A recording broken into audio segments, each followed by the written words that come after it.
Mobile ready হচ্ছে blogging এর। হ্যাঁ, ফ্যাসিলিটিসটা অ্যাভেল করা যেত তাহলে আমিও চলে যেতাম।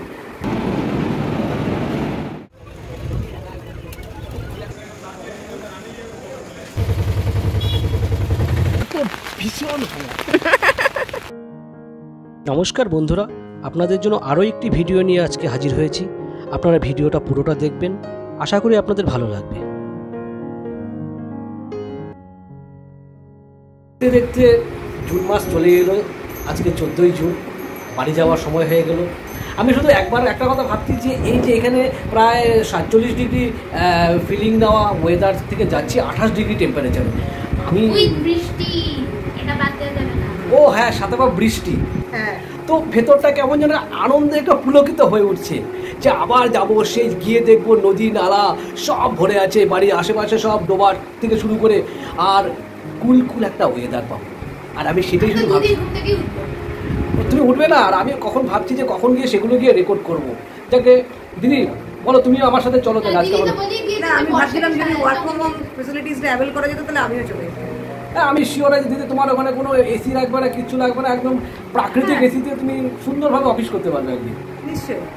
তাহলে চলো, আর এখন এই সময় পিছুটা ছেড়ে দিয়ে চলো আমাদের সাথে। হ্যাঁ, এটাই ভালো। দিদি বলেছে তো যে বর্ষাটা সঙ্গে করে নিয়ে আসার জন্য। তোমরা যাচ্ছ যাও বর্ষা দেখতে, কিন্তু আসলে বর্ষা না নিয়ে আসবে না, কিন্তু কখনোই বর্ষা না নিয়ে আসতে পারে। কিন্তু বর্ষাকে মানানোটা খুব কঠিন ব্যাপার, ও তো মানতে চায় না, বলে যে না তোদের এখানে কেমন যেন পরিবেশ, আমার যেতে খুব কষ্ট হয় থাকতে আর কি। তো আমি চেষ্টা করবো ওকে মানানোর জন্য, মানিয়ে নেওয়ার জন্য আর কি।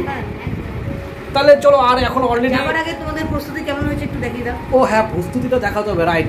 দেখো ঘড়িটা দেখো কটা বেজে গেছে। হ্যাঁ, অলরেডি 9টা বাজতে 10। আমার মনে হয় আর বেশি দেরি করা ঠিক হবে না। এবার গোছগাছটা কেমন হচ্ছে, আর আমাদের গোছগাছের মধ্যে একটা বড় অংশ হচ্ছে আমার ব্লগিংয়ের সমস্ত জিনিসপত্র, কারণ এটা না হলে তো যাবো, এই ট্যুরটাই কমপ্লিট হবে। হ্যাঁ, প্রত্যেকটা ট্যুরের আগে কিছু ব্লগিং এর জিনিসপত্র অবশ্যই চাই। এবার তাহলে আমরা জানতেই পারবো না যে তোমরা কি করেছো ওখানে। ড্রেস তো কিনেও পরা যায়, কিন্তু ব্লগের জিনিসটাই পাই। দেখো দক্ষিণে যারা আছে তারাও অপেক্ষা করে আছে আমি এখানে কি করছি না করছি সব দেখার জন্য। আবার ওখানে যাচ্ছি, এটাও সবাই এখানে দেখতে পাবে যে ওখানে গিয়ে আমার কেমন জীবনটা কাটে, চারিপাশটা কেমন, পরিবেশটা কেমন। হ্যাঁ, টেম্পারেচারের ফিলিংসটা দিতে পারি না, কারণ ওটা তো একান্তই ফিলিংসের ব্যাপার। এই জন্য সবাইকে বলি শুধু চলে আসার জন্য, আসো, অনুভব করো। হ্যাঁ, তাইলে হবে। চলো আমরা একবার দেখে নিই কেমন হচ্ছে আমার মোবাইল রেডি হচ্ছে ব্লগিং এর। হ্যাঁ, আমার মোবাইল সব মোবাইলটাকে খালি করা হচ্ছে আর কি। মোটামুটি এটা 128 জিবি পেন ড্রাইভে মোবাইলটাকে খালি করে নেওয়া হচ্ছে, নাহলে ভিডিও টিডিও কী করে রেকর্ড করবো আর কি। হ্যাঁ, সানগ্লাস টানগ্লাস সব মোটামুটি ঘড়ির চার্জ দেওয়া হয়েছে। এটা তো বোধ হয়, হ্যাঁ এটা বোধ হয় আমার মাইকটা সব রেডি হয়ে গেছে। তো আমার মোটামুটি প্রস্তুত হয়ে গেছে, ওই ঘরে ব্যাগটা রেডি হয়ে গেছে। আর আমি তো এগুলো ঘুরতে যাই না, আমার ওটা বাড়ি, ফলে আমার কিচ্ছু এখানে থেকে নিতে হয় না, আমার সব কিছু ওখানে রয়ে গেছে, তাই না দিদি? আমার কাজ হচ্ছে শুধু দেহটাকে নিয়ে ওখানে উত্তরে ফেলে দাও, ওখানে আমার সব রয়ে গেছে। বরঞ্চ এখানেই মাঝে মাঝে ফেলে যাই, এটা নেই এখানে অবশ্যই তোমার ওখানে থাকার কথা। তো যার জন্য এটা কিন্তু ভাববেন না আমার ট্যুর, আমি আমার বাড়িতে যাচ্ছি। আমার মা বাবা, ভাই বোন, ভাগনা ভাগ্নি, তারা আত্মীয় স্বজন সবাই আমার জন্য অপেক্ষা করে থাকে আর কি। যে বাড়ির ছেলে সেই মানে মাসের পর মাস ধরে এসে এখানে পড়ে থাকে আর কি। এখানে তো আমি কতটা অসহায়, নির্জনতা ফিল করি আর কি। হ্যাঁ, মানে সত্যি কথা বলতে গেলে 4টা দেওয়াল, ঘুম থেকে উঠলে 4টা দেওয়াল, ঘুমোতে যাওয়ার আগে 4টা দেওয়াল। তো সত্যি খুব কষ্ট হয়। আর ওখানে গেলে পরে আমাদের দরজা কখনো বন্ধ হয় না, সেই সকালবেলা খুলে দেওয়া হয় রাত্রি 11টার সময়। সবাই সবসময় আসছে, হাসি খুশি আড্ডা হই হই ব্যাপার থাকে আর কি। আর এখানে দেখো সেও বেচারা সারাটা দিন কাটায় 4 দেওয়ালের মাঝখানে, আর আমাকেও একইভাবেই কাটাতে হয়। চলো কি আর করবে, কষ্টের জীবন, কষ্ট করে মানিয়ে নিতে হবে। এখানে শুধু কি পাই, হ্যাঁ মাস গেলে মাইনা পাই, আর কিচ্ছু পাই না। বিশ্বাস করুন কতটা কষ্ট নিয়ে এখানে পড়ে থাকতে হয়, ভাবতে পারবেন না আপনারা।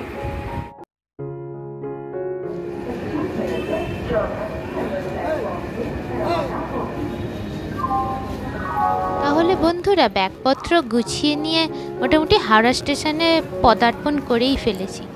আর আমার যেহেতু বাড়ি থেকে এই মেট্রোতে করেই সুবিধা হয়, তাই আমি মেট্রো ধরেই সরাসরি হাওড়া স্টেশন চলে এসেছি।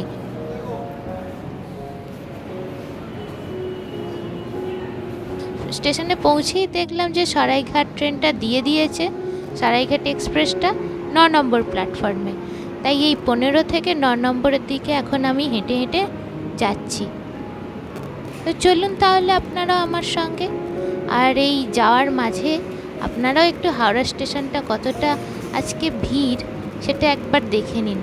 সবাই মনে হয় আমাদের মতো ট্রেন ধরে কোথাও না কোথাও চলে যাচ্ছে। আর সত্যিই তো যাবে নাই বা কেন, কলকাতায় যা গরম, এই গরম ছেড়ে সবাই একটু অন্য কোথাও যেতে পারলে দুদণ্ড হাঁপ ছেড়ে বাঁচে। তারপর আজকে আবার উইকেন্ড বলেও কথা, মানুষের ভিড়ও বেশি। আর এই যেতে যেতে বন্দে ভারতের নতুন যে মডেলটা সেটা চোখে পড়ল, তাই অন্যদের মতো আমিও একটু ভিডিও করার জন্য এগিয়ে গেলাম আর কি। তাহলে আপনারা অলরেডি জেনে গেছেন যে আমার যে পার্মানেন্ট অ্যাসিস্ট্যান্ট কাম পার্টনার কাম মিসেস যাই বলুন না কেন, সে অলরেডি পৌঁছে গেছে। তো ডেফিনেটলি এবার আমারও স্টেশনে পৌঁছে যাওয়ার পালা। তো আমিও আর বেশি একটা দেরি না করে আমিও রওনা দিয়ে দিলাম। প্রথমে আমাকে ফেরি পার হতে হবে, তো ফেরিটাও আবার 10 মিনিট অন্তর অন্তর, মানে আমি কোনো কারণবশত যদি একটু লেট করি তাহলে কিন্তু আমাকে 10 মিনিট পিছিয়ে যেতে হবে। তো আজকে বেশ টাইম মতোই পেয়ে গেছি। তো খুব সুন্দর আমাদের এটা সরকারি ফেরি, তো যার জন্য খুব ধীরে ধীরে সেটা পার হয়। তো সেখানে যেতে লাগলাম, আর গিয়ে ওনার সাথে দেখা হয়ে গেল। তো আর দেরি না করে আমরা আমাদের কত নাম্বার কম্পার্টমেন্টে আমাদের সিট রয়েছে সেই সিটে বসার জন্য রওনা দিই। আর একবার বসে পড়লে পরেই তো ব্যাস সেই ট্রেন ধীরে ধীরে এগোতে লাগবে। সেই রবীন্দ্রনাথের কথায়, রবীন্দ্রনাথের ট্রেনে চড়ার কথাটা মনে পড়ে যায়। সেই রবি যখন ছোটোবেলায় ট্রেনে চড়তো, আমরা যতই আমরা মানে কি বলবো যে বড় হয়ে যাই না কেন, এই যে একটা আলাদা ফিলিংস যে ট্রেন ধীরে ধীরে এগিয়ে যাচ্ছে, গাছপালা প্রকৃতি সব ধীরে ধীরে পিছিয়ে যাচ্ছে, এই দৃশ্যগুলো কিন্তু আমরা কিন্তু কখনোই মন থেকে মুছে ফেলতে পারি না। এই দেখুন না, আপনাদের সাথে গল্প করতে করতে আমাদের ট্রেন কিন্তু অলরেডি পৌঁছে গেছে। এখন বাজে 3:45। তো দেখুন ট্রেন আমাদের ঠিক টাইম মতোই চলে এসেছে, যার জন্য খুব বেশি একটা আমাদের অসুবিধা হয়নি। স্টেশনটাও বেশ শুনশান লাগছে। তুমি দেখেছো এখানে বৃষ্টি হয়ে তাহলে আমাদের আজকের এই ব্লগটা আমাদের এখানেই সমাপ্ত হলো। 3:45 বাজে, এখানে প্রচুর বৃষ্টি হচ্ছে, একদম এসি ফিল হচ্ছে। বাইরে ঘুরতে ঠিক আছে, বাদ বাকি এখানকার পরিবেশ কেমন এটা পরবর্তীতে দেখাচ্ছি। ধন্যবাদ। এবারে এসে প্রথমেই যে সমস্যাটায় পড়লাম, যে প্রবল বৃষ্টি হওয়ার জন্য মানে স্টেশন থেকে বাড়ি পৌঁছানোর যে আমাদের টোটো সেটা যথেষ্টই অপ্রতুল ছিল। তো যাকে একটু খোঁজাখুঁজির পরে, একটু অপেক্ষা করার পর আমরা একটি অটো পেয়ে যাই। তো সেই অটো করেই রওনা দিই আর কি। একটু দেরি হয়েছে যার জন্য বৃষ্টির জন্য পৌঁছাতে, কিন্তু ব্যাস ঠিকঠাক টাইম মতোই পৌঁছে যাই। দেখুন কি ভয়ঙ্কর বৃষ্টি চলছে এখন। চলুন অবশেষে অপেক্ষার অবসান। দিনের আলো ফুটতে না ফুটতেই চারদিকে বৃষ্টি স্নাত সবুজ গাছপালা যেন আমাদের অভিবাদন করছে। দেখুন কলকাতার সেই 42 ডিগ্রি তপ্ত গরমের পর এখানে এসে যেন চারদিকে স্বস্তির আবহাওয়া।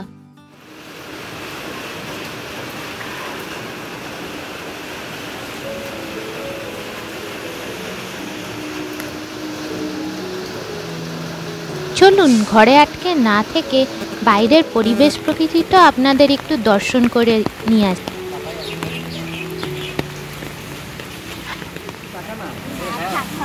লজ্জা পাচ্ছে আর কি বলতো।